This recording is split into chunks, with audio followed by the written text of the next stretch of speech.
আল্লাহর কাছে এত করে চাইলাম, আল্লাহ আমাকে দিল না। কিন্তু একবারও নিজেকে প্রশ্ন বলি নাই, করি নাই যে কতবার হাইয়া আলাস সালাহ বলে আল্লাহ তো আমাকে ডেকেছেন, আমি আল্লাহর ডাকে সাড়াও দিই নাই।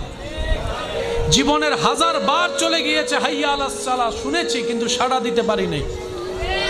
কতবার আল্লাহ পাক বলেছে বান্দা আমাকে ডাক, আমি তো ডাকিনি। বান্দা এটা কর, আমি তো করিনি। বান্দা এইভাবে চল, আমি তো চলিনি। এইরকম 1000টা আদেশ অমান্য করার পরও যেই রব দয়া বন্ধ করে নেই, রিজিক বন্ধ করে নেই, রহমত বন্ধ করে নেই, তিনি আমাদের রহমান রহিম। সুবহানাল্লাহ। তো মুমিন বান্দারা আফসোস করে না, আপত্তি করে না, ওনারা অপেক্ষা করে রবের হুকুমের। ওই রবের হুকুম আসা পর্যন্ত অপেক্ষা করার মাঝখানে যে রাস্তা, এটার নামেই সবর, এটার নামেই ধৈর্য।